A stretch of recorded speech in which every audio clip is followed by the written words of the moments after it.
and including of thinking of contemporary artists even referencing those traditions when the book is very precious. This is a contemporary artist who has made a model with the chain on it, emulating what those libraries would have done to their special books. They were chained to the tables so that people couldn't take them and run outside and lose them. These books were their precious treasures of the city. They were the things that were preserved when a castle was sacked. The books were carried away as plunder. So that idea for me is even this idea of the book as a container of information, very precious, worthy of being put inside of another box for protection, the container within the container.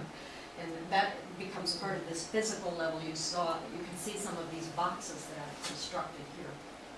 These are two works that are actually made from pages of wood sewn together and then housed in boxes that I have made and decorated. Pages of wood, very, very thinly sliced wood. Thin sliced wood pages.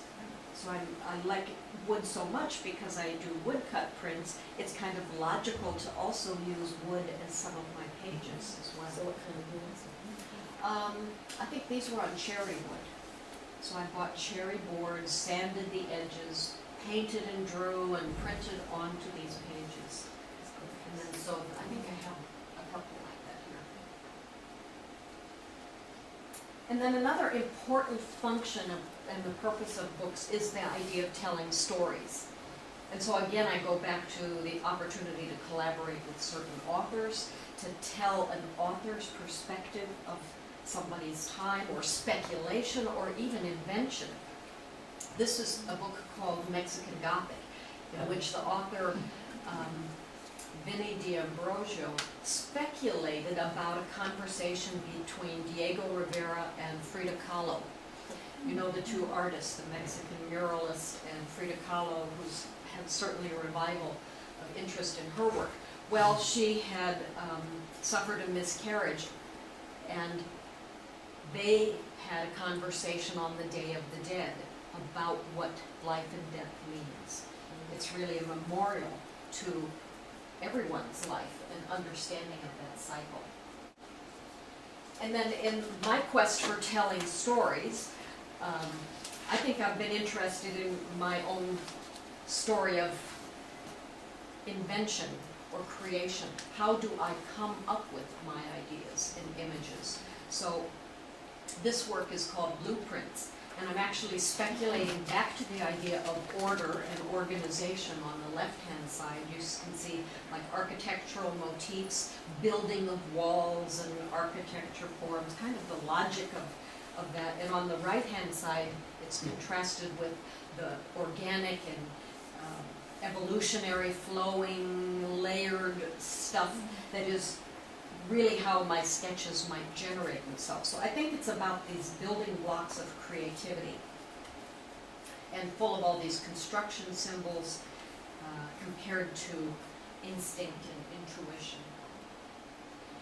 But some of these contemporary artists that I know are also quite interested in this idea of this transforming state that we're in of technology and purpose and how information is being transmitted. This is an artist who actually makes her art from used typewriter ribbons.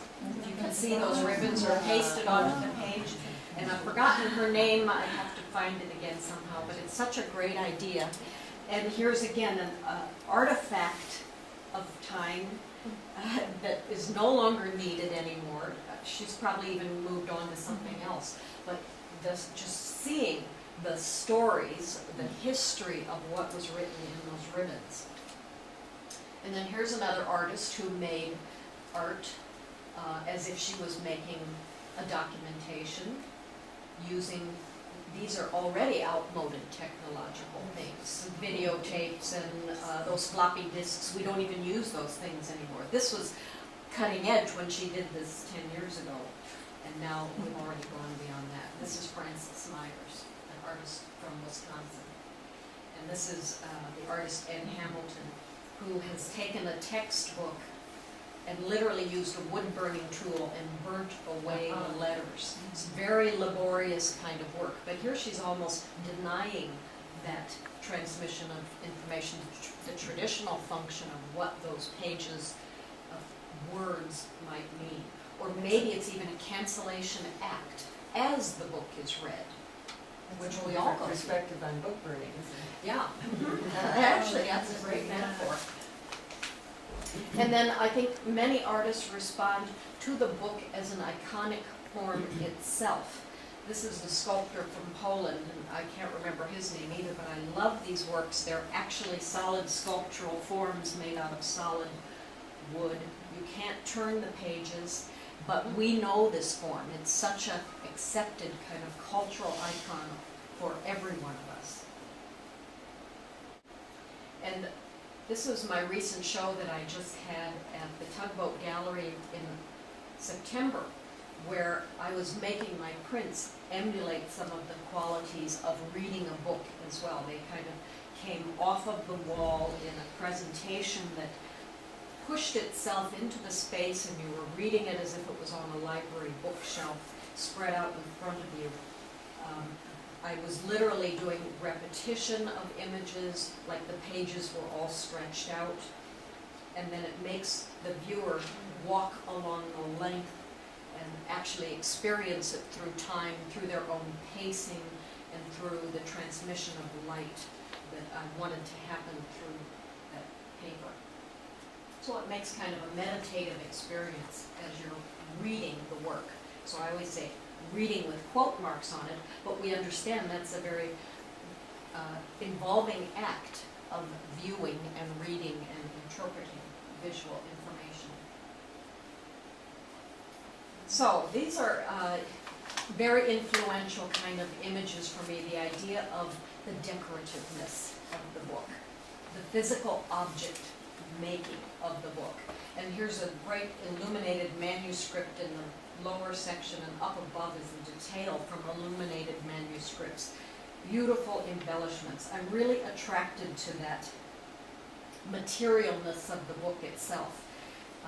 As I explained before, I think the excesses that have been done to bookmaking certainly fits some of my aesthetic, and I don't have a problem with that kind of ultimate excess that can happen, because again, I think that's contributed to the preservation of these books as treasures. But it is very opposite the contemporary art trends that I certainly grew up with as an art student, you know, where decoration was not a good word. We were in the minimalist phases, and you had to make very elemental kind of work, very modernist and abstract. So when I see all these decorations and decorative things, I think it's actually more an acceptance of a postmodern tradition. I don't know if you guys understand these distinctions or care, but in art history and contemporary art with my students, those are issues we wrestle with all the time. Where is our place? But actually postmodernism is meant to recognize the acceptance of even old traditions that are out of favor, to bring back things like stitching, women's work, decorative sources, folk art. It's looking at even those things as sources and honoring that. So I think that's why book arts has had a great revival, where every little part